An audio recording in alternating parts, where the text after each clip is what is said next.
planteando nuestra propuesta de investigación, la que nuestros estudiantes van a desarrollar el próximo semestre. Entonces, vamos a empezar por lo básico, ¿cierto?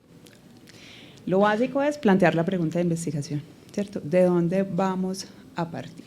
Y aunque puede sonar un poco simple, se sorprenderían en ver la dificultad que les da lograr una pregunta de investigación que sea lo suficientemente, digamos que precisa, pero que también sea exhaustiva, ¿cierto? Siempre les digo, en la simplicidad está la belleza, ¿sí? Entre más simple, no se enreden tanto, que sean muy puntuales, que sean muy precisos en lo que quieren evaluar, creo que les asegura, digamos que una buena parte de éxito, al menos para plantear esas propuestas. Entonces, no me funciona, es que es acá. Estas preguntas en formato PICOT, PICOT, PICOS, PECOT, PICOT-R, ¿cierto? Digamos que tienen la misma base, ¿cierto? Vamos a partir de una pregunta simple de investigación que la podemos ir, digamos que alimentando de distintos componentes según nuestras necesidades.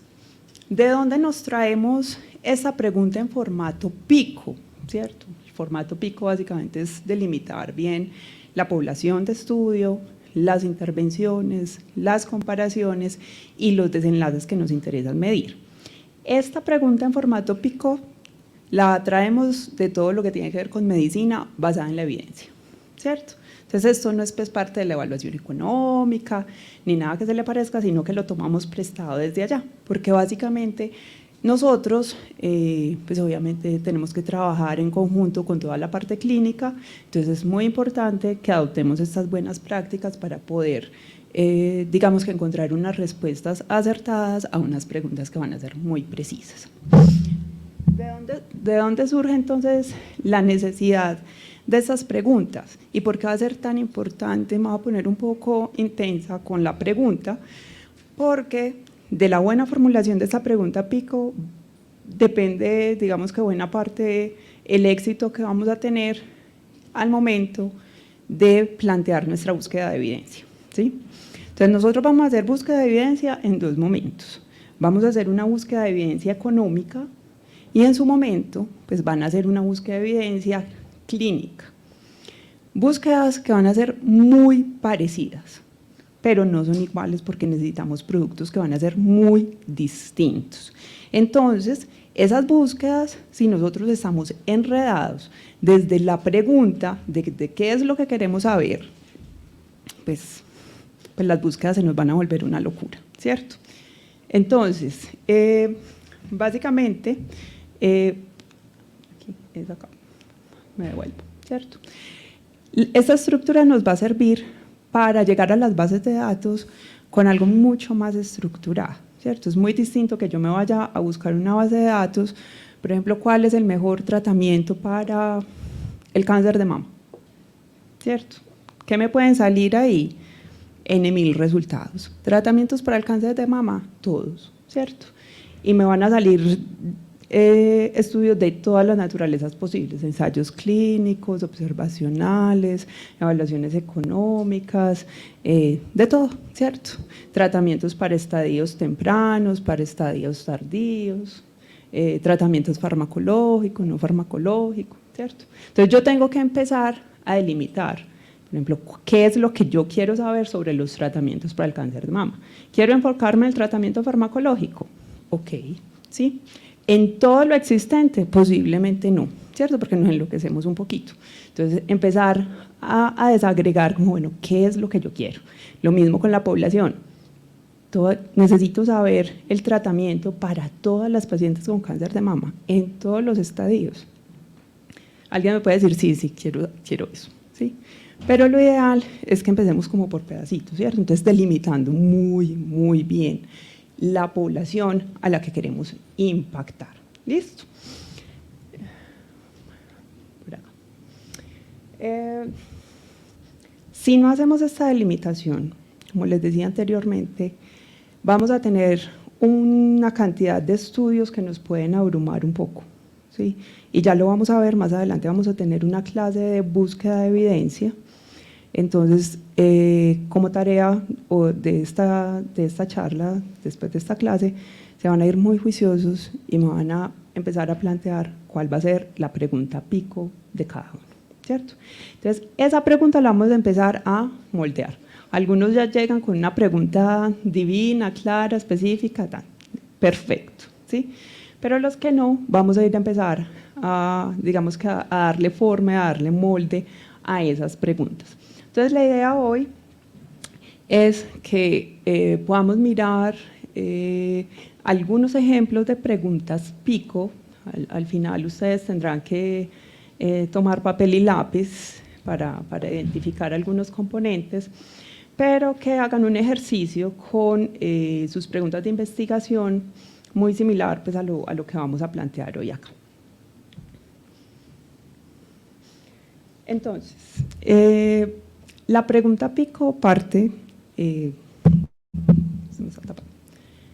del componente principal que va a ser la población. ¿Sí? Debemos tener muy clara cuál va a ser nuestra población objetivo. Entonces, muchos de ustedes parten desde la intervención, ¿cierto? Es que yo quiero evaluar la costo-efectividad de un medicamento, ¿cierto? Entonces ya tienen el medicamento, ya tienen la prueba diagnóstica, ya tienen la técnica quirúrgica. Entonces yo quiero que se vayan un poco más atrás. Si ya tienen la intervención que quieren evaluar, pensemos en quién o en quiénes, en qué grupo poblacional vamos a evaluar esa tecnología. ¿Quiénes se van a beneficiar de esa tecnología? ¿Sí? Es muy importante que ustedes, bueno, esto sí será para todos los pacientes con determinada condición, o yo puedo empezar, digamos que a desmenuzar un poquito más mi población de manera que sea algo muy específico. Si es necesario que evalúe, por ejemplo, subgrupos poblacionales, ¿sí? Muchas veces, lo de los subgrupos es importante cuando hacemos evaluación económica, porque creo que les había mencionado previamente, cuando uno hace evaluaciones económicas para un grupo poblacional grande, digamos, otra vez, vamos con el cáncer de mama, en cualquier estadio, una tecnología le estamos evaluando, puede que me diga, no es costo efectivo, ¿cierto? O más bien, por ejemplo, el caso de los tamizajes, ¿sí? Cuando uno tiene una estrategia para hacer tamización de cualquier cosa de forma universal, ¿cierto? Posiblemente eso, un análisis me puede decir, no, esto no es costo efectivo, ¿sí? Pero es porque agarré a toda la población. Pero ¿y qué tal si hacemos subgrupos poblacionales, ¿sí? Por ejemplo, identificamos población con un factor de riesgo específico, ¿sí? Tal vez en esos subgrupos esa estrategia de tamización sí sea costo efectivo, ¿sí?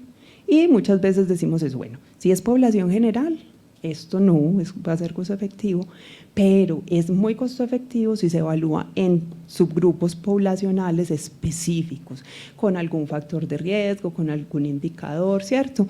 Como tratando de identificar cuál va a ser la población que más se pueda beneficiar de esa tecnología.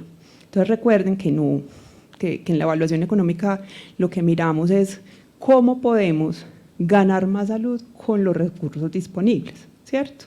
Entonces hay poblaciones en que determinadas tecnologías pueden tener mejores beneficios en salud que en otras. Entonces es muy importante hacer una buena selección de la población, ¿cierto? Entonces, ¿esto para qué se lo digo? Para que se den cuenta que si hacemos una mala selección de la población, podemos estar arriesgando, podemos estar, digamos que amañando de cierta manera el resultado de costo-efectividad, ¿cierto? Por ejemplo, podríamos estar castigando una tecnología diciendo que no es costo-efectiva, cuando tal vez fue que la evaluamos en la población que no era adecuada, ¿sí? Entonces, si se dan cuenta que establecer una población, pues no es como una cosa a la ligera, puede decir cualquier cosa, no, es muy importante tener clara cuál es la población que más se puede beneficiar de la tecnología que vamos a evaluar. Entonces, tarea número 1, piensen en sus poblaciones, ¿sí? ¿Cuál es esa población que ustedes quieren impactar o que se podría beneficiar de esa intervención que ustedes tienen en mente? ¿Listo?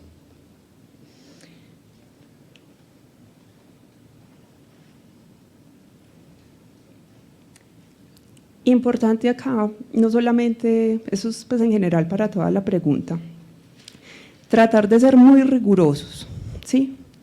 Pero con una pregunta que sea muy clara, porque a veces me llegan con unas preguntas.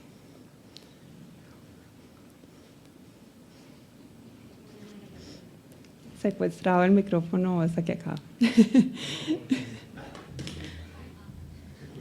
Ya, dañado.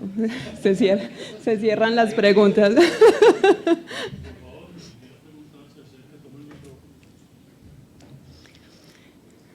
Entonces, muchas veces me llegan con unas preguntas que necesito como tomarme una aromática y tiempo para poder tratar de entender qué es lo que quieren hacer, ¿cierto? Porque cuando les digo, bueno, traten de ser muy específicos en la población, o sea, se van al extremo. O sea, al extremo, pues que básicamente me ponen el color de pelo del paciente, pues no, ¿cierto? O se complican mucho en el establecimiento de las intervenciones y de los comparadores. Entonces, importante que estas preguntas sean muy precisas, que sean muy claras, y eso hace que al momento de hacer la búsqueda podamos encontrar respuestas más precisas, ¿cierto? Entonces, hacemos una pregunta que es contundente, clara y precisa, podemos encontrar respuestas que se ajusten más a lo que nosotros queremos saber, ¿cierto? Entonces, con la población, rigurosos, exhaustivos, pero también muy claros en cuál es el tipo de población. No se enreden ustedes solos, no se pongan talanqueros ustedes solos. Por ejemplo, si son condiciones de salud, digamos, muy prevalentes de tipo crónico, cáncer, cualquier tipo de cardiopatía, etcétera, uno se puede dar ciertas licencias con establecer grupos poblacionales más restringidos, ¿cierto? Porque hay literatura tanto clínica como económica por montones, ¿sí? Pero si yo tengo dentro de mi población, por ejemplo, una enfermedad huérfana y me pongo a hacer una selección ultra minuciosa de los pacientes, no va a encontrar nada, ¿cierto? Posiblemente no va a encontrar nada. Entonces también depende mucho de qué tipo de condición de salud estemos evaluando, ¿sí? Entonces vamos a tener ciertos matices. Quienes tengan condiciones de salud que son pocos prevalentes se van a poder dar ciertas licencias en tener poblaciones un poco más amplias, ¿cierto? Porque al cerrarlos muchos nos quedamos sin estudios, nos quedamos sin evidencia, nos quedamos sin nada. Quienes tengan condiciones crónicas muy prevalentes, con un montón grande de estudios publicados, sí nos va a tocar acortar bastante y ser mucho más restrictivos en nuestras poblaciones, porque o si no, se nos va la vida revisando 9.000 artículos para saber cuál de todos esos vamos a elegir para responder nuestra pregunta, ¿cierto? Entonces, importante acá este tema de la claridad, la especificidad, unas preguntas bien, digamos que bien concisas. Entonces, esta es la estructura pues, que tenemos en nuestras preguntas PICO, la P de población. Entonces, como les decía, son cuál es el grupo, cuál es el subgrupo poblacional que queremos impactar. Luego están la I y la O, que tienen nuestra intervención y tienen nuestro comparador. Digamos que la intervención es muy fácil, ¿cierto? La intervención es básicamente lo que ustedes quieren evaluar, ¿cierto? Posiblemente lo que quieren evaluar puede ser una tecnología novedosa. Cuando uno tiene esta estructura de intervención comparador es porque una de esas tecnologías, usualmente la intervención es una tecnología novedosa, ¿cierto? Después podemos hablar de los casos cuando uno va a hacer comparaciones entre distintas tecnologías que ya no son novedosas, sino que son distintas tecnologías, por ejemplo, para la misma condición, por ejemplo, tratamiento de asma, ¿sí?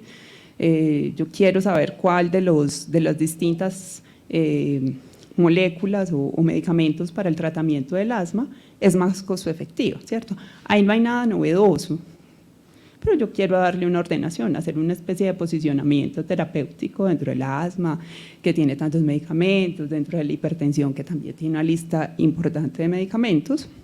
En ese caso no hablaríamos tanto de intervención, y de comparador, porque realmente ahí los comparadores serían todos, ¿cierto? Se cruzan entre ellos. Entonces, básicamente ahí lo que hablaríamos sería de alternativas o de estrategias de evaluación. Pero en este caso, como yo asumo que muchos de ustedes lo que tienen son como intervenciones que podrían catalogarse como novedosas, esa intervención pues claramente sería el punto de referencia, ¿cierto? ¿Qué es lo que queremos evaluar? Queremos evaluar la costo-efectividad de esa intervención novedosa que ustedes tienen, ¿cierto? Entonces, ahí no hay tanto lío. ¿Dónde va a estar el lío? Y usualmente dice, profe, ¿y yo qué hago de comparador? ¿Cierto? El comparador es en donde debemos tener cuidado. ¿Qué se recomienda que utilicemos como comparador? ¿Cierto?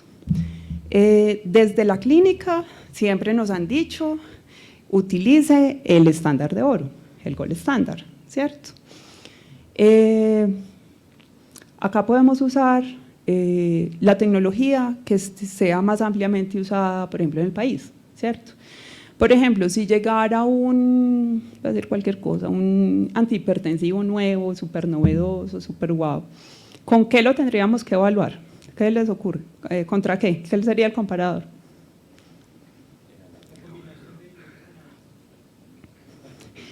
Esa pregunta estaba muy difícil porque es un sinfín de combinaciones.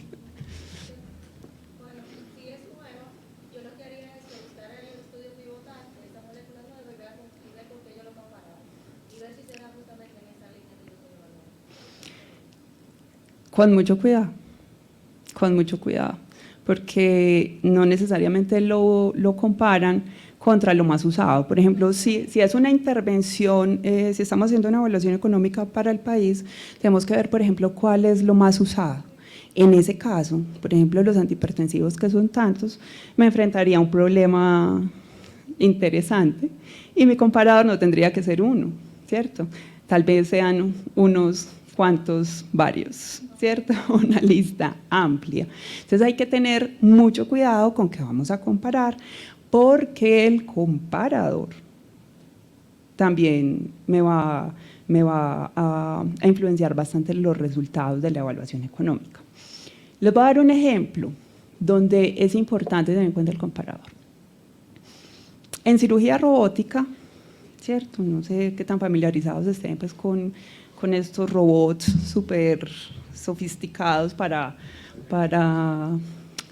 hacer distintas cirugías, gastrectomías, la de próstata, algunas de tórax, ¿cierto? ¿Con qué se tendría que comparar? ¿Con qué? Con la cirugía abierta convencional, ¿cierto? ¿Y qué tal si no?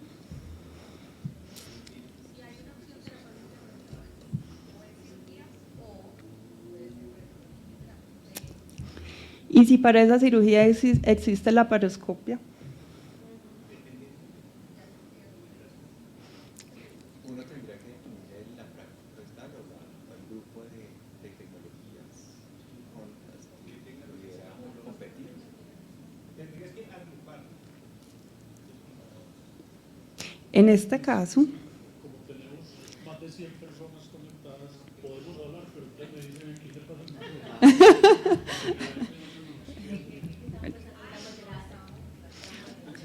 estaban en clase. Eso, entonces, en ese caso es importante identificar cuáles son las tecnologías.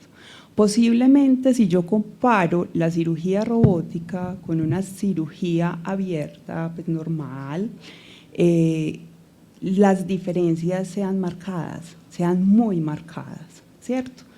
Pero yo no puedo dejar por fuera otra opción disponible, como es, por ejemplo, la cirugía laparoscópica. Y entonces, ¿será que las diferencias entre la robótica y la laparoscópica serán tan marcadas? Pues yo no lo sé, ¿cierto? Pero si no la meto en mi análisis, pues tampoco lo voy a saber, ¿sí? Entonces, es como si yo comparara mi intervención con no hacer nada, ¿cierto? Entonces, cualquier intervención que yo evalúe comparado con no hacer nada, pues vamos a tener unos resultados gigantescos, ¿cierto? Pues una población que estaba desatendida y ahora yo le voy a aplicar cualquier tipo de intervención quirúrgica, no quirúrgica, qué sé yo, pues obviamente los resultados van a ser muy grandes. Miremos cuáles son las alternativas disponibles en el mercado que deberíamos tener. Entonces aquí hay algo importante, en el comparador deberíamos tener, a veces no solamente una, la más usada, sino las otras alternativas disponibles. En el caso de hipertensivos, en el caso de medicamentos, puede ser un poco complejo, ¿cierto? Pero, por ejemplo, establecer una buena línea de cuáles son los más utilizados, cuáles son los más usados. Quería poner el caso del robot, ¿cierto? Porque en ese caso solamente hay 3 opciones, el robot, la laparoscopia y la cirugía pues, convencional abierta. Pero entonces son muy poquitas. ¿Y qué tal si yo dejo una importante por fuera? Y me estoy comparando pues, con la peor de las opciones, ¿cierto? Donde hay más posibilidad de falla, hay más posibilidad de reintervención, qué sé yo, claro. Entonces, si me comparo con lo más básico, pues voy a tener unos resultados grandísimos, voy a decir que eso es altamente costo efectivo, pero estoy dejando algo muy importante por fuera, una tecnología súper importante que no la estoy teniendo en cuenta en mi comparación, y entonces, pues obviamente yo me voy a ir a decir, esto es costo efectivo, altamente costo efectivo. Entonces ahí entran ustedes, no, un momento, me falta una tecnología de interés que tiene que estar aquí, ¿cierto? Entonces, para que lo vayan pensando. Buenas noches, profe Paula. Cuando estamos… Espérame. Con nombre para poderlos… Carolina Garrote.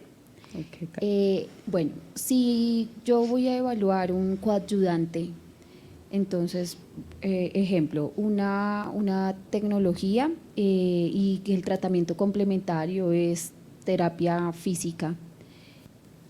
¿Cómo hacemos para que ese mismo comparador que es la terapia física no cause un sesgo? ¿O cómo se haría en esos casos donde el comparador puede ser tratamiento complementario para ese manejo?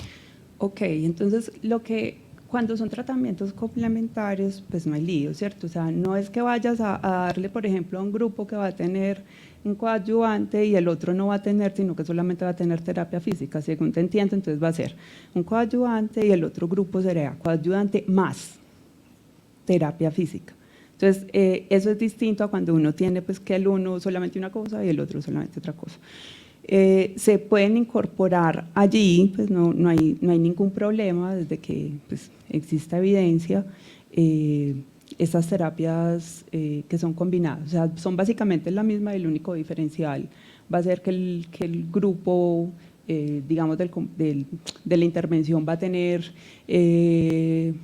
digamos, ayuda médica adicional, va a tener, por ejemplo, visitas con nutricionista, todo eso que llama pues toda la atención integral y demás, y el otro grupo no, pero no hay ningún problema. Entonces, es importante que cuando planteen la pregunta que viene así, no me vayan a decir, intervención, el coadyuvante, comparador, la terapia física, porque entonces yo digo, ¿cómo así? Y entonces me va a dejar a uno solamente con terapia física y me les va a quitar el medicamento y no, ¿cierto? Entonces es muy importante que desde el planteamiento, el uno es coadyuvante y el otro es coadyuvante más terapia física, ¿cierto? Entonces es importante plantearlo así porque si no yo pienso cosas extrañas que no son y que están por fuera de la realidad, porque a veces les digo, usted me está diciendo aquí que le va a quitar todo el soporte farmacológico, entonces al paciente, no, profe, ¿cómo se le ocurre? Yo estoy leyendo una pregunta pico planteada así. Entonces, importante hacer esas claridades. Profe Camilo. ¿Qué hacer, por ejemplo, en esos escenarios donde realmente en la práctica clínica no se hace nada o lo que se hace cuesta 1.000 pesos y llega una nueva tecnología que cuesta un pocotón de dinero, ahora, digamos, un cáncer o una enfermedad huérfana, y uno ya de entrada dice, es que esto no me va a dar, o el impacto presupuestal va a ser una cosa, ya de entrada uno dice, aquí el resultado final, pues me parece como obvio. Yo siempre les digo, no nos dejemos llevar por la primera impresión, y básicamente para eso es que hacemos estos análisis, ¿cierto? Muchas tecnologías en principio nos pueden parecer muy costosas, ¿cierto?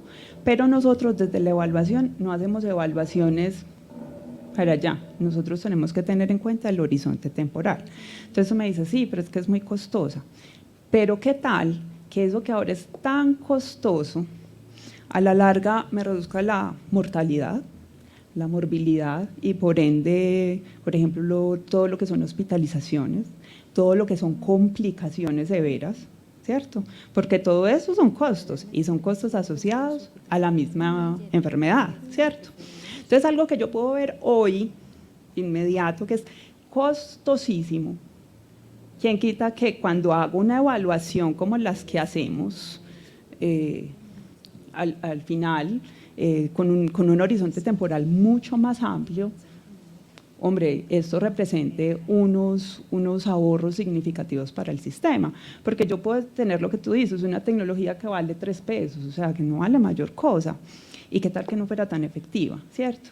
Y que igual estos pacientes vivan hospitalizados, vivan con complicaciones, vivan con un montón de comorbilidades, ausentándose permanentemente del trabajo por incapacidades, ¿cierto? Que al final puede ser más costoso. Muchas veces no, eso está muy caro, pero miremos, evaluemos, para eso estamos, para poder ir evaluando y mirar si tenemos ahorros potenciales en el futuro, ¿sí? Entonces, muy importante, otra vez vuelvo acá, horizonte temporal, ¿sí? Si evaluamos tecnologías, por ejemplo, o sea, si yo evaluara, por ejemplo, la costo-efectividad de un trasplante de cualquier órgano, con un horizonte temporal de 1 año, eso no va a dar, ¿cierto? Porque en el primer año del trasplante, ¿yo qué voy a tener? Costos, costos y costos y costos y más costos. Ganancias en salud, pocas o muy mínimas. Entonces yo necesito un horizonte temporal mucho más amplio para poder evaluar esos costos y para poder evaluar también esas ganancias en salud que se van a presentar a lo largo de la vida de los pacientes, ¿cierto? Entonces, muy importante el horizonte temporal que evaluemos, porque de eso también va a depender los resultados de nuestro análisis. ¿Listo? Entonces, alguien me resulta que con una evaluación económica a 2 años para una condición que es de tipo crónico, y a mí me va dando un infarto, ¿cierto? Entonces, miremos muy bien, dependiendo de la naturaleza de la intervención que tengamos, cuál va a ser el horizonte, que esa va a ser también una tarea que van a tener, establecer cuál es el horizonte. Van a salir con muchas tareas hoy de acá. ¿Listo? Profe, yo creo que usted me le acaba de responder la pregunta, porque yo le iba a preguntar, por ejemplo, en el caso de Phesgo, que actualmente Roche lanzó y que es la combinación de pertuzumab y trastuzumab, y cuando tú miras, por ejemplo, los costos, no hay diferencia casi en costos, pero cuando tú haces un levantamiento de la Asociación de Médicos, ellos te dicen que, bueno, que vas a tener el medicamento de una forma rápida, que no vas a tener el problema de que la paciente puede colocarse uno y el otro no, que tiene un menor tiempo de estancia en sala, es decir, que te va dando otras cosas, pero ¿qué pasa? Como usted decía, el horizonte temporal, no lo voy a ver ahora, no tengo data. ¿Qué hacer en esos casos para poder evaluar eficientemente esa innovación? Bueno, me imagino, o sea, para la evaluación económica nosotros tomamos usualmente, pues que lo más común, fuentes secundarias, ¿cierto? Nos vamos a los ensayos clínicos, por ejemplo. Los ensayos clínicos usualmente están realizados a 5, los más pudientes a 10 años, ¿sí? Y eso pues están llenos de plata. Pero para la evaluación económica muchas veces 5 años o 3 años o 10 años es muy poco para ver eso. Entonces en la evaluación lo que hacemos es, digamos que extrapolar esos resultados por medio de modelación, llevarlos hacia el futuro con esa misma información que nos dieron a 5, 10 años, 3 años, para poder evaluar hacia futuro cómo va a ser el impacto. Entonces ya todo esto es más bien tema de modelación económica, de modelación farmacoeconómica, para poder hacer esa extrapolación de esos datos que están a una temporalidad corta, por así decirlo, pues muy corta para nosotros desde la evaluación económica, poder llevarlos a un horizonte temporal de 10, 20, 30 años, un horizonte vital del paciente. Pero eso ya va aplicando métodos de modelación.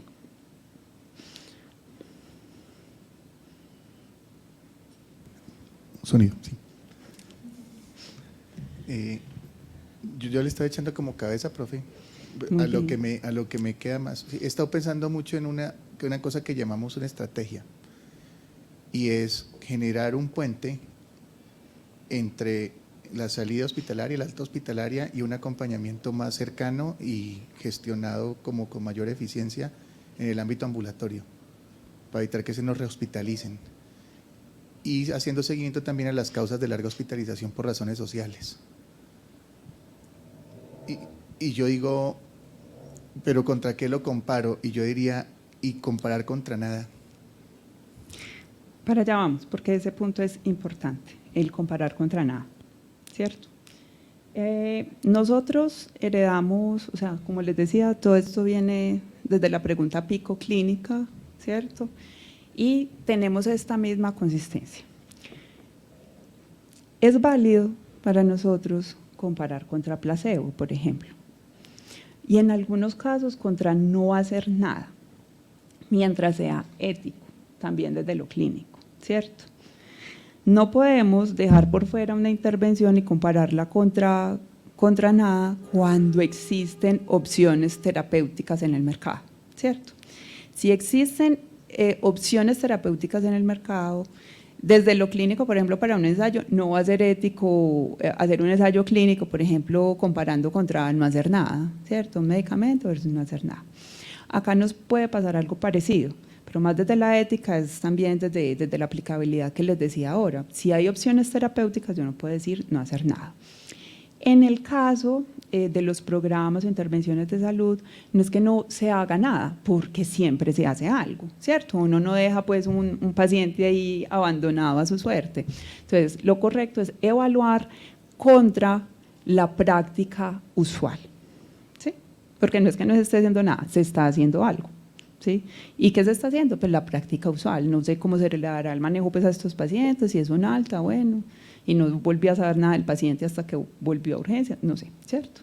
Y lo vamos a comparar contra una intervención en ese proceso del alta. Entonces, el comparador en ese caso va a ser cuidado médico usual, por ejemplo, ¿sí? Entonces, para que lo tengamos ahí en cuenta. Entonces, siguiendo con el tema de la intervención, importante que tengan muy claro los comparadores, cuál va a ser el comparador o los comparadores, ¿cierto? Porque no necesariamente va a ser. Bien.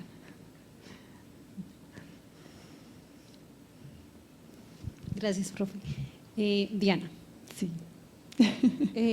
Digamos que cuando uno va a plantear una pregunta de investigación, puede que dentro de todo el marco contextual de la literatura, guías de práctica clínica, puede que para una condición específica no únicamente digamos que tengamos la posibilidad de una terapia específica, llámese un procedimiento quirúrgico, sino puede que tengamos algún medicamento, puede que tengamos alguna tecnología también de tratamiento terapéutico, pero no necesariamente tiene que ser una cirugía o no necesariamente puede ser un medicamento.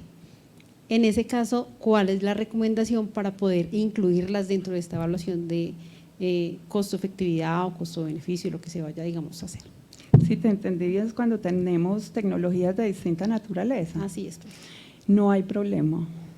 Por ejemplo, hemos tenido comparaciones de terapia farmacológica contra un dispositivo, por ejemplo, terapia farmacológica o contra cirugía, por ejemplo, o incluso cirugía contra rehabilitación. Sí, no hay ningún problema, y sobre todo cuando definimos el desenlace, o sea, qué es lo que queremos saber en términos de qué queremos saber la efectividad de estas dos intervenciones de distinta naturaleza, que si bien el uno puede ser un medicamento, el otro puede ser un dispositivo, van a ir encaminados hacia el mismo desenlace. Entonces no hay ningún problema, y eso es una de las cosas pues, que les traía hoy, pueden plantear tecnologías, comparación entre tecnologías de distinta naturaleza, toda vez que vayan obviamente encaminadas hacia el mismo desenlace pues en salud, en el mismo grupo poblacional, pues sí, obvio, y que en cierta manera se puedan ver como sustitutas en algunos casos, o en algunos casos incluso como complementarias, ¿cierto? Que no es tan blanco y negro como que va a reemplazar toda la terapia farmacológica por un dispositivo, sino que muchas veces van juntas, entonces terapia farmacológica y terapia farmacológica más un dispositivo, por ejemplo. Entonces no hay lío cuando hay este tipo de intervención de tecnologías distintas. ¿Listo? Profesora, tenemos una pregunta en el chat de Jair Soto. Profe, si ya existe evidencia de superioridad entre comparadores, ¿es razonable de antemano comparar con la tecnología que ya está mostrando superioridad? Mostró superioridad en todo lo clínico, ¿sí? Pero si el ensayo clínico fuera suficiente, pues no tendríamos evaluaciones económicas, ¿cierto? Porque el ensayo clínico sí me muestra superioridad, maravilloso. ¿Y dónde dejo los costos? ¿Cierto? Entonces, ¿qué tal que tomáramos decisiones solamente guiadas porque hay superioridad? Porque bueno, hay superioridad y siempre vuelvo sobre esto. Estaba muy chévere la nueva tecnología, pero ¿cuánto cuesta?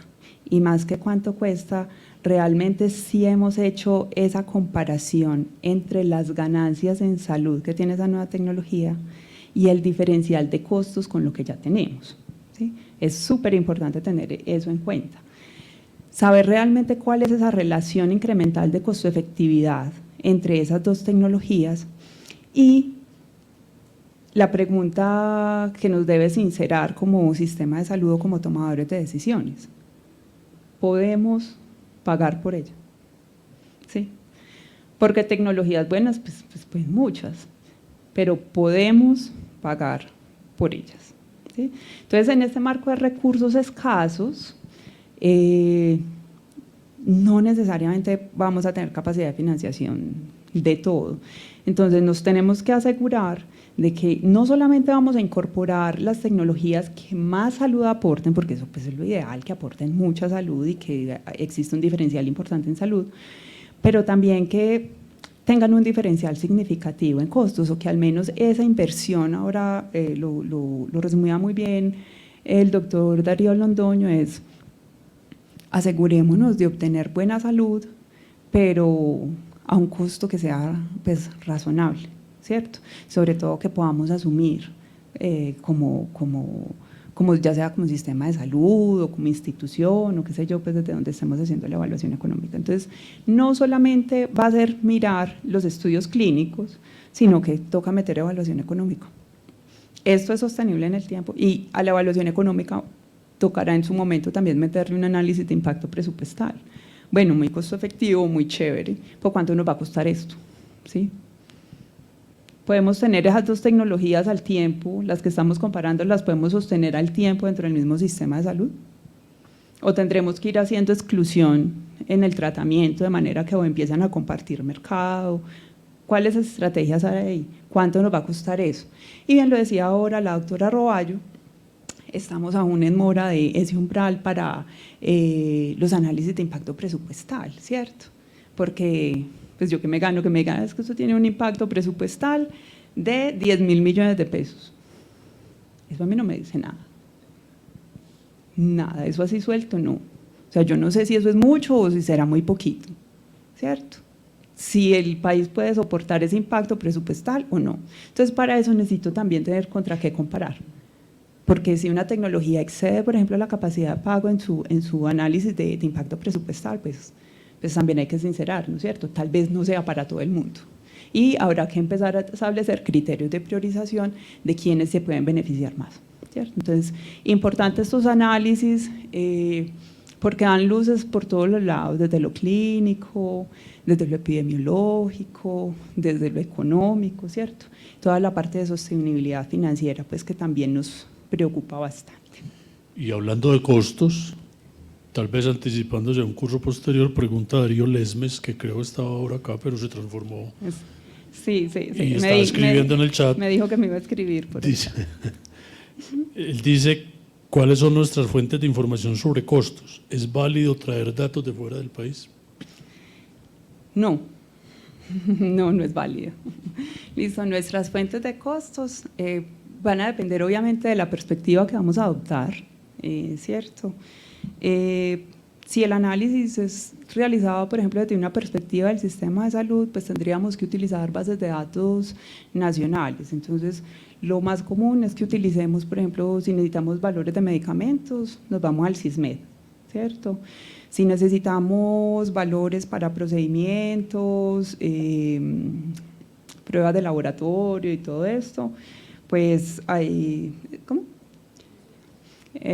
Pues consultas, bueno, todo esto y además diferente a medicamentos, pues podemos recurrir a la base de datos de suficiencia, puede ser una opción, ¿cierto? Desde los datos que están en el ministerio, que a algunos no les gustan, pero es una fuente oficial, eso es lo que hay, y es una fuente oficial. Y entonces, si no les gusta esa fuente, a quienes están reportando en esa misma fuente, que porque el dato es muy malo, pues entonces reporte bien, ¿cierto? Entonces aprende a reportar bien, porque con eso es que le están tomando decisiones a usted. ¿Con qué cree que hacen los cálculos de suficiencia del UPC? Ah, pero es que esos costos no me representan. Pues es que ustedes mismos fueron los que reportaron ahí, entonces reporte bien, ¿cierto? Entonces esa pues es una fuente de información.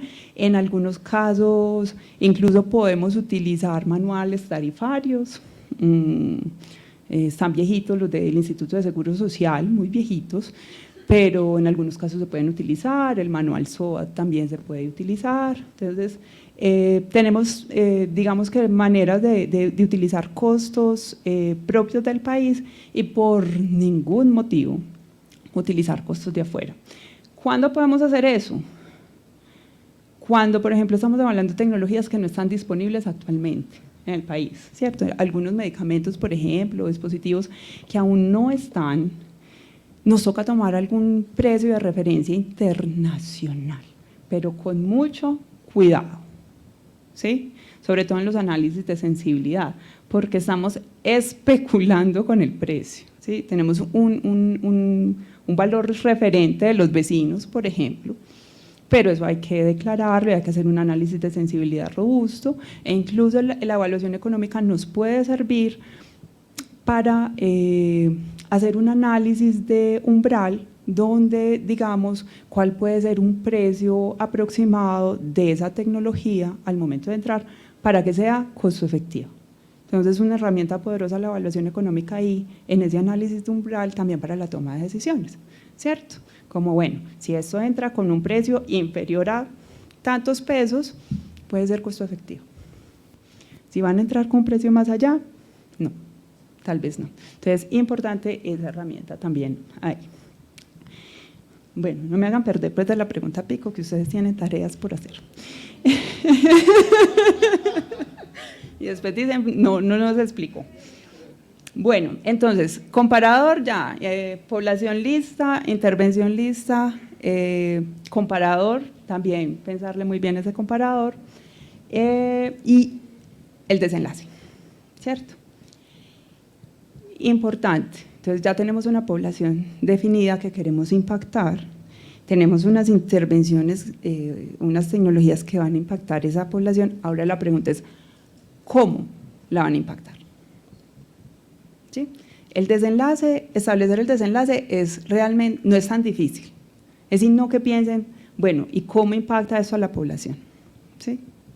Entonces, por allá ya vieron con la profe Daisy en el curso introductorio, el desenlace para la evaluación económica puede ser en unidades naturales, ¿cierto? Entonces, estoy evaluando antidepresivos, pues en su unidad natural, ¿Cuál es su unidad natural? Pues yo no sé, días sin episodios depresivos o duración del episodio depresivo, qué sé yo, ¿cierto? Muy en función de esto. O podemos evaluar unos desenlaces más encaminados a la calidad de vida, por ejemplo, ¿cierto? Donde tengamos en cuenta las preferencias de los pacientes, como ya también pues por allá conversaron un poquito sobre eso. Entonces, ¿cómo voy a impactar yo a los pacientes? O yo no, ¿cómo van a impactar esas intervenciones a los pacientes? Les van a hacer ganar años de vida, o sea, hay supervivencia, ¿cierto? O hay supervivencia libre de progresión, o hay disminución de hospitalizaciones, o hay disminución de crisis, o también podemos tener mayor precisión en el diagnóstico, si es una prueba diagnóstica, o definitivamente esto está encaminado a mejorar la calidad de vida de la gente. Entonces, muy importante esa pregunta, sabiendo que a nosotros para la evaluación económica el desenlace que más nos gusta, nuestro favorito sobre todos los desenlaces va a ser la calidad de vida, ¿cierto? Porque incorpora las preferencias de los pacientes. Entonces, no solamente vamos a pensar en ganar vida, sino en ganar también calidad de vida. Y lo bonito de ese desenlace es que incorpora los demás desenlaces. Todos los demás desenlaces posibles, que el paciente se hospitaliza menos, que el paciente se incapacita menos, ¿cierto? Que tiene menos efectos adversos. Todos esos desenlaces quedan recogidos en la calidad de vida, en la percepción de calidad de vida de los pacientes. Entonces, les recomiendo el desenlace. Importante aquí que nos podemos diferenciar de la pregunta pico de los clínicos, ¿sí? No necesariamente los desenlaces que yo encuentro en una pregunta pico desde un punto de vista clínico son los que voy a usar en una evaluación económica, ¿cierto?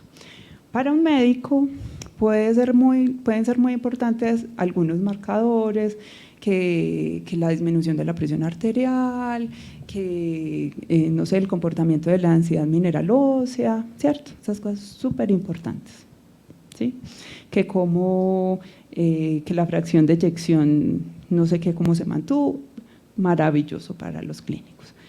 Pero para nosotros desde la evaluación económica no necesariamente tenemos que incorporar esos desenlaces porque no todos nos van a servir.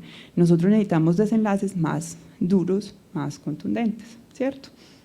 Entonces, queremos es ver cuánto me cuesta obtener un día menos de hospitalización adicional, cuánto me cuesta adicional obtener un año de vida ganado, quiero saber cuánto me cuesta un año, cuánto voy a tener que pagar más por un año de vida ajustado por calidad adicional, ¿cierto? Pero me queda muy difícil establecer un cálculo e incluso como entender cuánto tengo que pagar de más por la disminución de 1 milímetro de mercurio en la presión arterial. Ni yo misma entiendo la pregunta, ¿cierto? Entonces, pues no tiene como ningún sentido, ¿cierto? Entonces esos desenlaces que son más como intermedios a nosotros nos sirven. A nosotros nos sirven desenlaces que sean finales, que sean mucho más duros y sobre todo que sean pues muy centrados en el paciente. ¿Qué es que quiero medir algo de hipertensión arterial? Listo, pero trate de traducirme esa disminución de la presión arterial en los milímetros de mercurio a un desenlace más fuerte, ¿cierto? Que se van a infartar menos. Entonces, por ejemplo, infartos evitados, ¿cierto? U hospitalizaciones evitadas. Ya con ese desenlace yo sí puedo trabajar en la evaluación económica. Entonces, importante a la hora que definan esos desenlaces, ¿sí? El otro componente acá va a ser el tiempo, pero nosotros no tomamos este tiempo como en la PICOT de clínica, sino que lo tomamos más por el lado del horizonte temporal, ¿cierto? ¿Cuál va a ser nuestro horizonte temporal? ¿Durante cuánto tiempo vamos a medir costos y ganancias en salud? Importante eso. Entonces, ya les di lora diciéndole por qué no pueden tener un horizonte temporal en algunos casos. Si es que que sea muy corto cuando tenemos enfermedades que son, por ejemplo, de tipo crónico, ¿sí? ¿Cuál es? Profe, es que yo estoy evaluando una prueba diagnóstica, pues ahí no hay necesidad pues, de llevar un análisis a 20 años, ¿cierto? Entonces eso es corto plazo, casi que inmediato, entonces un horizonte inferior a un año. Pero si estamos evaluando condiciones crónicas, eso toca echarle más tiempo, o cosas que son como instantáneas, agudas, por ejemplo, una técnica quirúrgica sin mayor complicación, por ejemplo, en rodilla, pues que se puedan ver ganancias en salud y los costos en el corto plazo, pues también puede ser inferior a 1 año, puede ser de 2 años, de 3 años. Pero, ojo, entonces, ¿cómo eligen ese horizonte temporal? Profe, en el outcome, ¿se tiene que escoger uno solo? No. La calidad de vida tiene la ventaja de que recoge todos los demás, pero muchas veces uno quiere mirar otros desenlaces, ¿cierto? Exacto. Por ejemplo, la supervivencia o la supervivencia libre de progresión, ¿cierto? No solamente la calidad de vida. Uno los puede plantear, teniendo en cuenta que el principal va a ser la calidad de vida, o sea, como un estudio de costo-utilidad, y se pueden hacer análisis adicionales para otros desenlaces que sean de interés, no necesariamente tiene que ser uno. ¿Qué les recomiendo yo? Y esto lo van a poder ver más adelante, porque a veces me plantean unos desenlaces tan distintos que inclusive no se pueden medir con el mismo modelo de decisión, ¿sí? Entonces, ese es el punto importante para más adelante. Cuando ustedes me plantean desenlaces muy distintos, muchas veces yo les digo, no, pero es que para yo medir este otro desenlace tengo que montar otro modelo, porque este mismo modelo no me sirve, ¿cierto? Yo aquí no puedo ver eso. Entonces, la idea es que no se compliquen, la idea es que tomen un desenlace grande como calidad de vida. Si no encuentran calidad de vida, pues que usualmente pues es como el más fácil de enlazar con los demás, que al menos en el momento que hagan la elección del modelo de decisión, que lo vamos a hacer más adelante, puedan evaluar distintos desenlaces usando el mismo modelo, ¿sí? Porque no tenemos tiempo para hacer 3, 4, 5 modelos distintos, se enloquecen. Entonces, importante mirar esa consistencia dependiendo de lo que quieran evaluar. ¿Listo? ¿Cierto? Entonces, muy importante que se cercioren de que existe evidencia desde lo clínico para hacer este montaje, que tienen datos. Si no hay datos, nada. Y no cualquier dato. Ojo pues, ¿cierto? Que es que yo tengo unos estudios por allá de una revista de dudosa procedencia. No.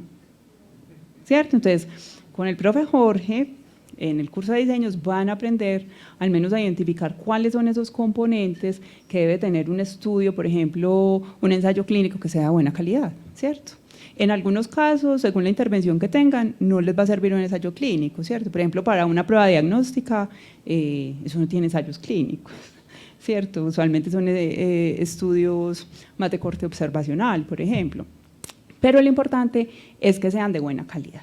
Entonces, muy juiciosos, que de una vez, desde apenas se acaba ese curso de diseños, me digan, pero voy a tener que cambiar la pregunta de investigación porque pues para esto no hay evidencia, ¿cierto? Y yo prefiero que me cambien, incluso hasta noviembre, me digan, voy a cambiar la pregunta. Vamos a hacer, prefiero ahí, muchachos, de verdad, prefiero que me digan en noviembre, voy a cambiar la pregunta, a que no me digan en febrero porque me parte el corazón. Verles la cara de angustia, de no saber, tener 4 meses para entregar una monografía y no tener una pregunta de investigación. ¿Listo? Entonces, muy, muy juiciosos ahí con todo el tema de la evidencia. ¿Vale? Entonces, bueno, antes de que nos acabe el tiempo. Entonces, yo les traje como unos ejemplos, antes de que entren ustedes, de cómo planteamos algunas preguntas, ¿cierto? Ya no me acuerdo qué era esta. Ah, bueno, esta es la de la fenitoína y el diazepam. Acá, antes de, pues el disclaimer, antes de que me crucifiquen los médicos. Todos los ejemplos, la mayoría, son obra de la ficción, ¿listo? Entonces, no aquí me sale el purista, me crucifican, ¿cierto? Fines académicos. Entonces, tenemos este caso, queremos saber qué hacemos en una paciente embarazada que tiene algunas convulsiones, y demás, cuál será la manera más adecuada de tratar a esa paciente, ¿cierto? De por sí, pues las embarazadas que debe ser un problema terrible para cualquier médico y llega convulsionando. Y una embarazada convulsionando no le gusta a nadie, le cuento, ¿cierto? Terrible. Entonces, ¿qué hacer, por ejemplo, en ese caso? ¿Sí? Entonces, ¿no?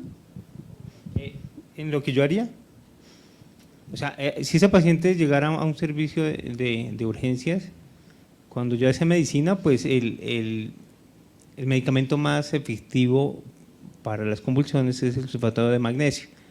La fenitoína, el diazepam, en las embarazadas. Fenitoína y diazepam es un muy buen anticonvulsivante cuando las convulsiones son de origen central, cuando hay un foco. La génesis de la convulsión, en el caso de la embarazada, pues es distinto porque es el mismo embarazo el que produce, pues a través de una serie de procesos fisiológicos, la convulsión. Entonces, esa paciente hay que desembarazarla, ¿tiene cuántas semanas? Bueno, digamos que el mejor tratamiento para una preeclampsia es desembarazar. Vamos a suponer que tiene 37 semanas, inicia sulfato de magnesio y desembarazar va a ser el tratamiento más efectivo. Bueno, pero no tenemos a Manuel que nos ayude, ¿cierto? Ahí, entonces, bueno, si uno tuviera, por ejemplo, esa duda, ¿qué hacer con las embarazadas? Primero la llama un amigo, llama a Manuel, la llama a un amigo, ¿cierto? Pero digamos que queremos hacer esto de manera más sistemática y, bueno, pues obviamente pues no es que tengamos la paciente en urgencia mientras hacemos la búsqueda, sino que, bueno, ¿qué pasa? Yo quisiera saber cuál es el manejo que se le debe dar a estas pacientes o qué dice la evidencia, ¿cierto? Por ejemplo, es un ejemplo que uso mucho usaba con los estudiantes de pregrado, ¿cierto? Yo quiero saber, sobre todo ellos no tenían pues como la expertise en ese caso, entonces, profe, montemos una búsqueda. Sí, montamos una búsqueda, ¿cierto? A ver qué dice la evidencia, qué es lo más recomendable, qué no. En este caso, pues les doy unas opciones ahí hipotéticas. Entonces, ¿cómo monto la búsqueda? ¿Cierto? Yo puedo hacer una búsqueda muy general. Entro a Google y digo, ¿sirve la fenitoína para el tratamiento de las embarazadas que convulsionan? ¿Cierto? Voy a suponer que nadie hace eso. Entonces, puedo hacer una búsqueda muy general que me va a arrojar cualquier cantidad absurda de resultados. ¿Sí? Y pues no tengo casi tiempo como para leerme 5.000 o 6.000 artículos a ver qué concluyen, ¿cierto? Y sobre todo que yo necesito compararlo con algo muy específico. Entonces uno puede a partir de ahí, bueno, establecer una pregunta de investigación. Entonces lo importante es que a partir de esos casos, que pueden ser un caso clínico común para pues, los que están en la asistencial, sus casos clínicos que ven todos los días, ¿cómo transformo eso en una pregunta que sea más fácilmente contestable? ¿Cierto? Entonces, primero, ¿cuál es la población? ¿Cierto? ¿Cierto? Una población muy específica. Entonces aquí estas señoras no eran cualquier gestante, ¿sí? Estas señoras tenían eclampsia, ¿sí? Muy específico. ¿Cuál es la intervención? El sulfato de magnesio. ¿Y con qué quiero comparar el sulfato de magnesio? Con la fenitoína y con el diazepam. ¿Sí? Ahí tengo 3 componentes: población, intervención y comparadores. Si hay otro, entonces otro comparador, ¿cierto? Yo no sé, aquí pues asumimos desde nuestro ejemplo que son 2 y ya, pero si hay más, puedo hacer la comparación con la lista. ¿Cuál es el desenlace desde lo clínico que se quiere ver ahí? Reducir la frecuencia, por ejemplo, de convulsiones. Ese puede ser un desenlace. ¿Otro desenlace? Sí, ustedes desde la clínica pueden establecer otros desenlaces y saber qué es lo importante medir ahí. Entonces, desde un caso que puede ser clínico muy general, planteemos una pregunta pico que haga que podamos entrar a una base de datos médica, una base de datos especializada con cada uno de estos componentes y mejorar nuestros resultados, porque nos vamos a asegurar que los artículos que nos arroje la evidencia contienen la comparación, contienen las intervenciones y las comparaciones que necesitamos, aunque no necesariamente el desenlace, ¿cierto? Pero mirar, por ejemplo, nos permite mirar, por ejemplo, qué otros desenlaces se evaluaron, pero estudios que evalúen esas intervenciones en esa población específica que necesito. Entonces ya no me van a aparecer 20.000 resultados, sino que pues, me pueden aparecer 200, pero yo 200 los manejo más fácil pues que 20.000, ¿cierto? Entonces, muy importante a la hora de hacer la búsqueda. Ahora miramos cómo transformarían ustedes esta pregunta que es clínica a una pregunta económica.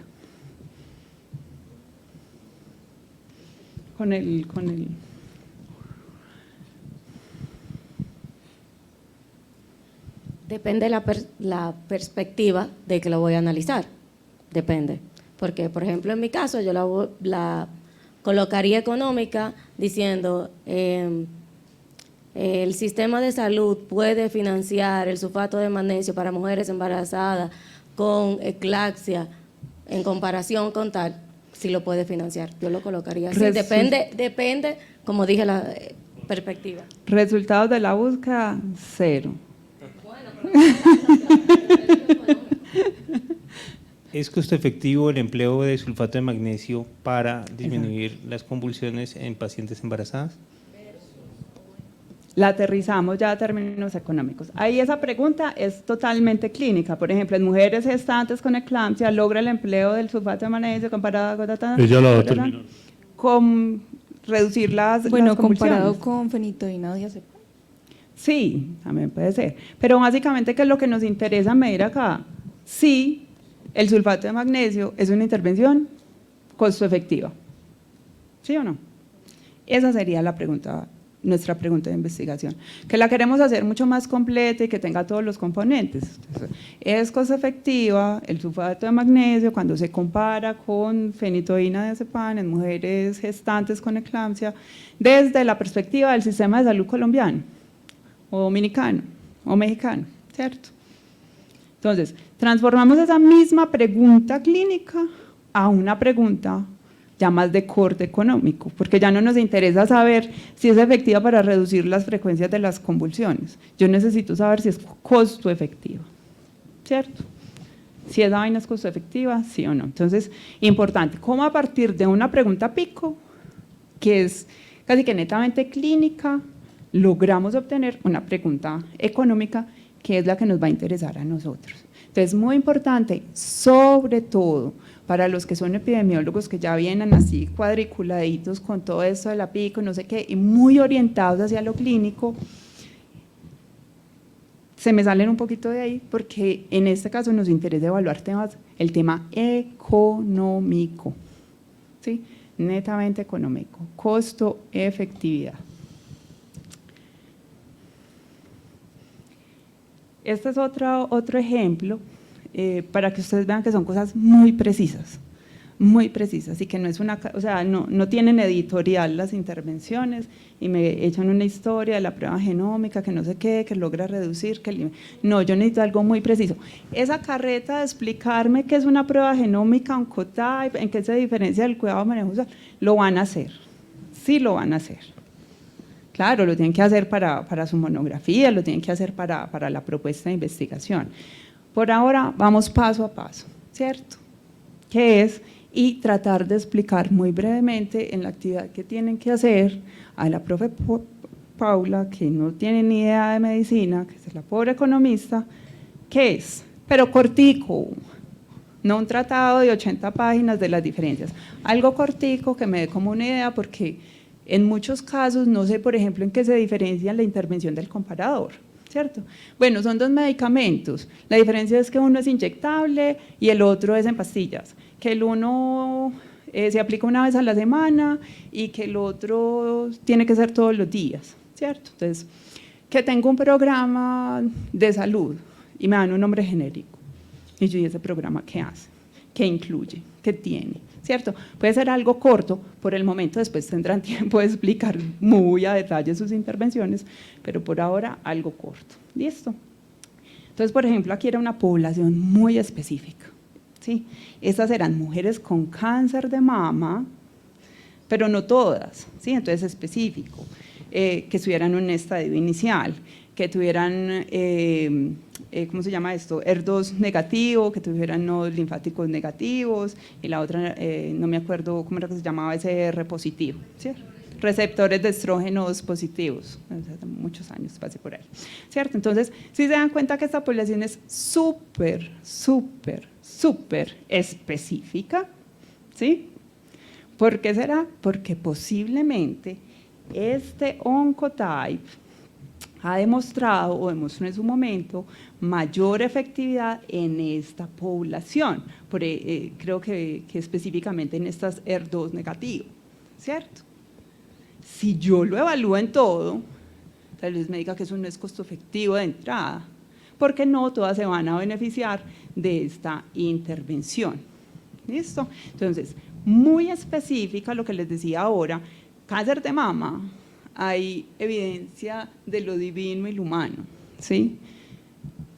Entonces, me puedo dar ese lujo, seleccionar muy, muy bien la población y teniendo en cuenta la naturaleza de la intervención, que no está diseñado para todos. La comparación, este es uno de esos casos. No es que lo vaya a comparar con no hacer nada, lo voy a comparar con el cuidado usual o con el manejo usual que se les da a estas pacientes, ¿cierto? La práctica usual, con eso lo voy a comparar. Y lo que quiero evaluar son los años ajustados por calidad, los años de vida ganado y, por ejemplo, en este caso, las quimioterapias evitadas, porque eso es una prueba predictiva. Creo que es diagnóstica y predictiva al mismo tiempo. Entonces, en este caso evaluábamos tanto el tema del diagnóstico y el tema de qué tal era para predecir y sobre todo focalizar el tema de las quimioterapias. Entonces, es muy importante. Podemos partir de una cosa muy loca, de mucha información, pero tratar de traerlo acá. Identifiquen población, intervención, comparación y el desenlace. Cosas muy puntuales y muy precisas y ahí no se van a perder. ¿Listo? Como se nos está acabando el tiempo, y por aquí ya pasamos sobre cómo convertir esas preguntas en pico en unas preguntas más de tipo económico, entonces pues, me va a dar el lujo de pasar. Pueden ver la solución a esta pregunta en la guía de práctica clínica de falla cardíaca. ¿Cierto? Ah, sí, toda la guía o el artículo. Ah, bueno. También está, creo que este artículo está publicado, que es la costo-efectividad de la terapia de resincronización cardíaca. Por ejemplo, este es un buen ejemplo. Resincronización cardíaca con terapia farmacológica, ¿cierto? Intervenciones de distinta naturaleza, pero para el mismo fin, ¿vale? Bueno, entonces, tarea, ejercicio más bien para que hagan, es que logren delimitar muy bien esa población, ¿sí? Que le piensen bien a cuál es la población objetivo, que logren establecer el comparador, pues porque la intervención, pues, me imagino que ya la tienen en muchos casos, cuál es el comparador más adecuado y determinar los desenlaces, ¿sí? Cuáles son los desenlaces que quieren evaluar. Y listo, quedan con una pregunta pico y me entregan el taller dentro de 8 días.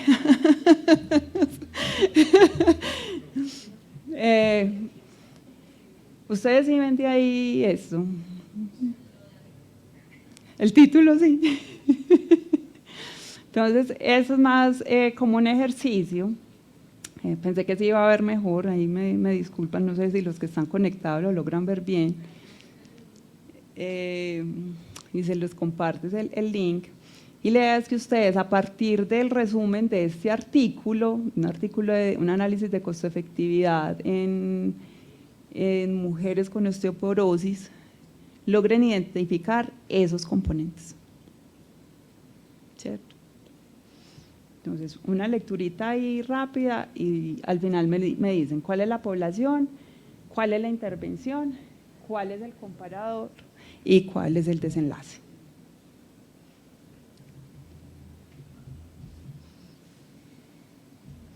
¿Se cierra el taller? No, ellos están haciendo la tarea, el ejercicio.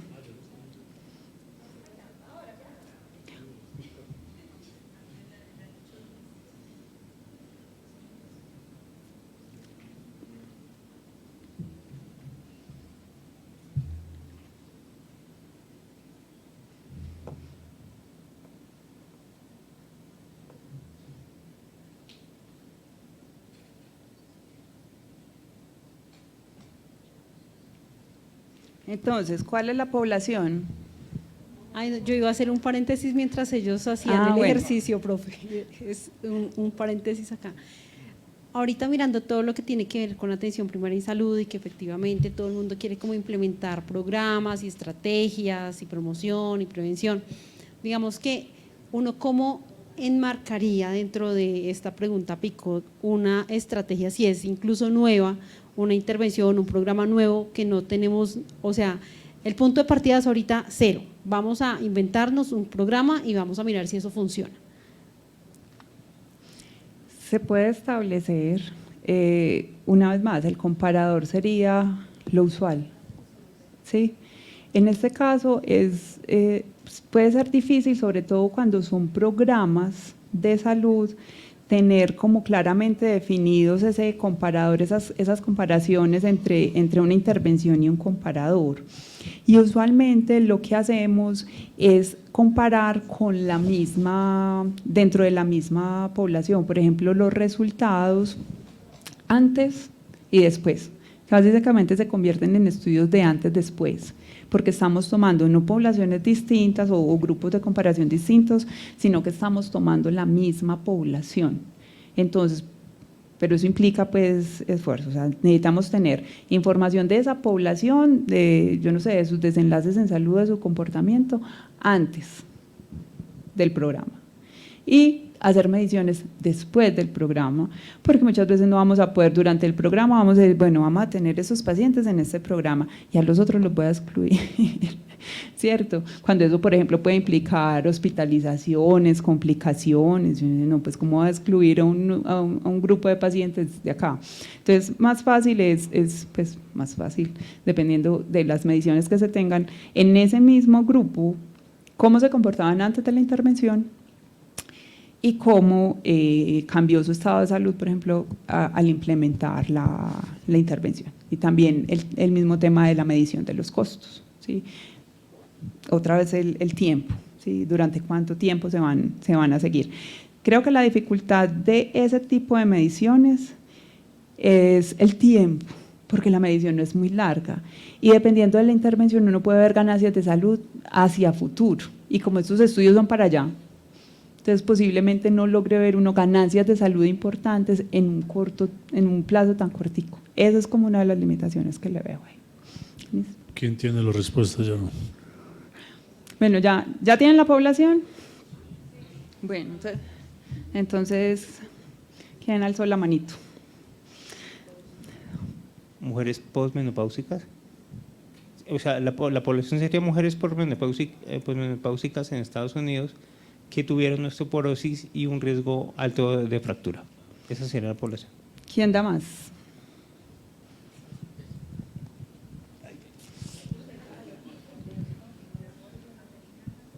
Ahí para mí serían las mujeres que son mayores de 65 años que tienen osteoporosis posmenopáusica con muy alto riesgo de fractura. ¿Y qué más?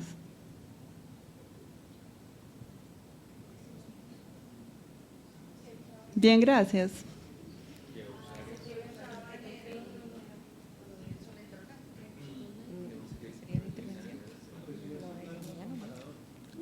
Importante, sí son mujeres posmenopáusicas con alto riesgo. ¿Y cómo establecen el alto riesgo? Entonces no es cualquier mujer posmenopáusica. Ahí. Fracturas recientes. Entonces, importante, y cuando uno va al artículo resaltan bastante eso, que la población incluida de estos pacientes con riesgo alto debido a que tuvieron una fractura reciente, ¿sí? No es cualquier mujer, o sea, no es una población amplia y general de mujeres posmenopáusicas con sospecha o con algo de osteoporosis, sino que ya tuvieron una fractura y, bueno, en el artículo me imagino que dirán que es reciente, ¿cierto? En el último año, en los últimos 6 meses y demás. Entonces, ¿cómo identifican esa población bien, ¿cierto? ¿Cuál es la intervención o las intervenciones? No dice against Soledad, entonces debe ser la intervención. Ese Soledad y la comparación del resto.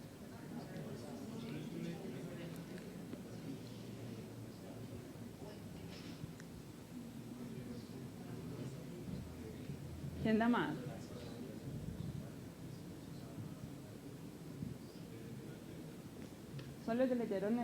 Solo leyeron la metodología.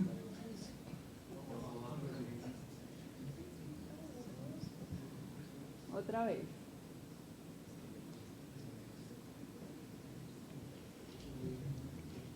Otra vez. ¿Cuáles son las intervenciones y cuál es el comparador?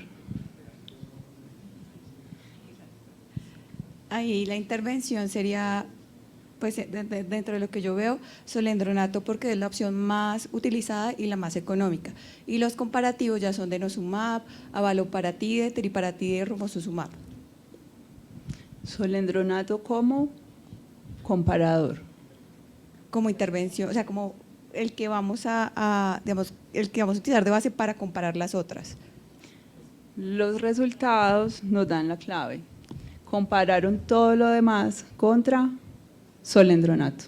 Entonces, mi comparador es el solendronato y las intervenciones son todos los demás que no sé pronunciar. ¿Listo?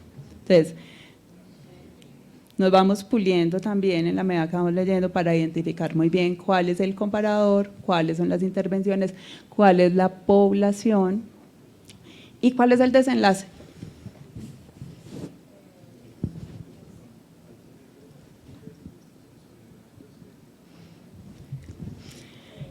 El desenlace.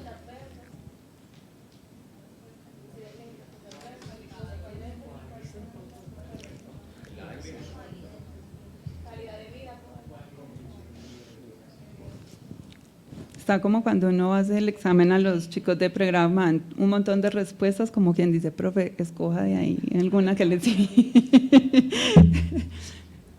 Hay un desenlace. No 20. Eso no es un desenlace, eso no es un desenlace.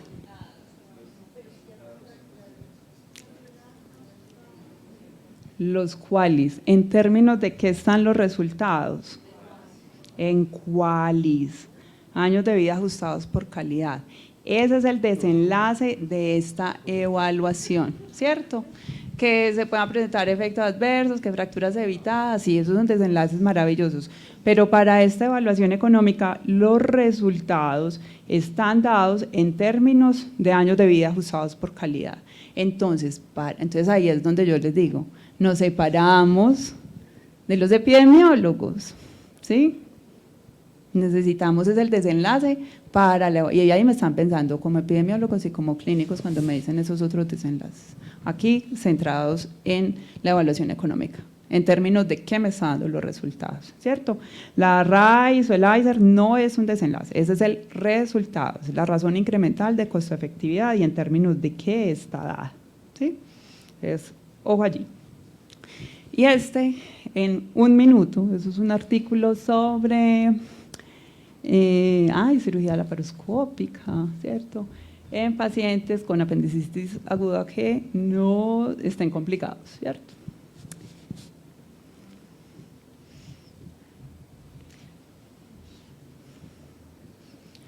Ya tienen el ojo más afilado para encontrar poblaciones.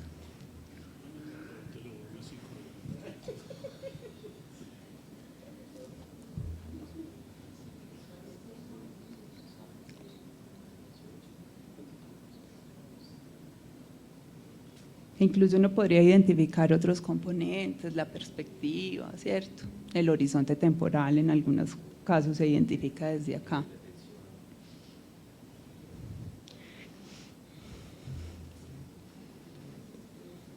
Me interesa que aprendan a esto y que digamos que se vayan puliendo en identificar puntos clave de las evaluaciones económicas, porque cuando montamos evaluaciones económicas, lo primero es hacer una revisión de literatura económica y hacer una síntesis de esa literatura encontrada. Entonces muchas veces no tenemos un montón de tiempo para hacer la lectura de 30 artículos o 40 artículos, ¿cierto? Entonces tenemos que aprender a hacer una identificación muy precisa y muy rápida de los componentes principales, el horizonte temporal, la tasa de descuento, la población, la intervención, el comparador, ¿cierto? ¿Qué tipo de modelo usan? Cosas muy puntuales y muy rápidas y no tenemos pues hora y media para leer todo un artículo.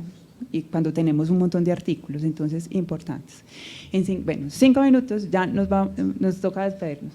Población.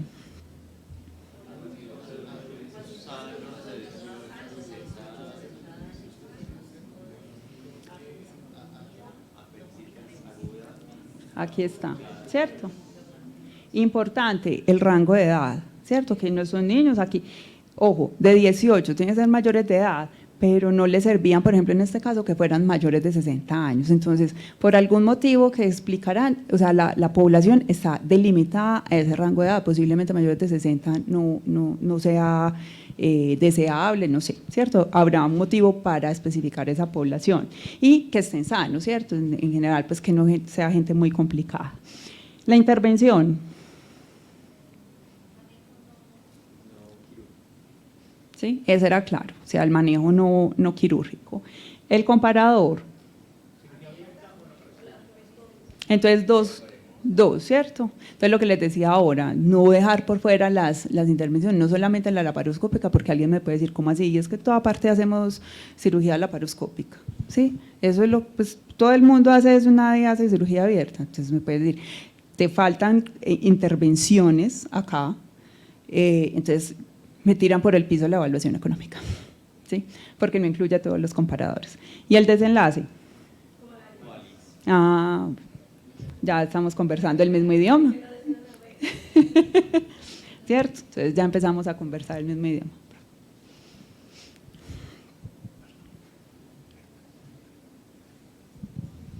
Buenas noches. Es solo un comentario. Yo tuve la impresión que en el primer caso fue muy difícil encontrar la comparación porque tal vez los datos no estaban en el sitio que debían estar, porque eso debería estar en los métodos, porque a mí me da la sensación que a veces cuando los artículos quieren como mostrar, resaltar que los resultados son favorables para una intervención, empiezan a aparecer ese tipo de datos y pues uno asume que es una comparación que ellos habían diseñado hacer desde el inicio y no finalmente algo que se encontraron por el camino, en comparación al segundo artículo, que sí parece que está mucho mejor estructurado, que en los métodos aparece la mayor parte de las secciones que responden a la pregunta. Lo que pasa es que a veces es difícil solamente verlo desde el resumen, ¿cierto? Yo no les podía traer el artículo completo, después se los comparto, los enlaces para que lo lean y posiblemente ya dentro del artículo esté mucho mejor explicado cómo se hizo, por ejemplo, la selección de estas tecnologías. Uno revisando, por ejemplo, como son varias tecnologías, ustedes se van a dar cuenta que tienen un criterio de decisión distinto, que no necesariamente es la razón incremental de costo-efectividad, sino que como son varias tecnologías, tienen que aplicar el criterio del beneficio monetario neto, ¿cierto? Entonces, en ese caso, por ejemplo, el solendronato tenía menos costos, era el más barato y se hace pues como una ordenación, pero al interior del artículo pues darán las justificaciones y aclaran mucho mejor. Acá sabíamos por los resultados, ¿cierto? En los resultados sí nos decían y todos los resultados estaban contra solendronato, pero ya en el método pues ya más detallado usualmente está toda esa explicación. Para finalizar y con lo que tú decías, uno a medida que va leyendo evaluaciones económicas va aprendiendo cómo identificar no solo en el resumen, sino ir al artículo y sin necesidad de leerlo todo, va aprendiendo a identificar, por ejemplo, a buscar la tasa de descuento, buscar cuál fue el umbral que usaron, viendo la tablita de resultados logra identificar cuál es la intervención en los comparadores, qué más identifica uno así como, y empieza uno a buscar por los términos que necesita encontrar de la evaluación. Entonces la invitación es a que se enfrenten a ver diferentes estudios de evaluación económica para el curso de priorización que tienen que leer un estudio, identificar algunos componentes, traten de revisar o de intentar hacer el ejercicio de coger 5 estudios y mirar qué tan rápido van encontrando ese tipo de información, población, intervención, comparador, desenlaces, perspectiva, tasa de descuento y umbral, que son como los más importantes, y la raíz, pues, que es el resultado principal. Y eso les va a permitir entrenar, por así decirlo, entrenar el ojo para aprender a identificar de manera más rápida estos componentes de la evaluación. Bueno, ya para finalizar, recuerden que pues, a los que son estudiantes, en la plataforma ya debe estar disponible la actividad que deben entregar para la siguiente actividad de seminario de monografía, que es la pregunta pico, el horizonte temporal y la perspectiva. ¿Listo? Y desde ahí arrancamos un trabajo arduo y duro, ya un poco más personalizado con cada grupo de trabajo para empezar a refinar esa pregunta.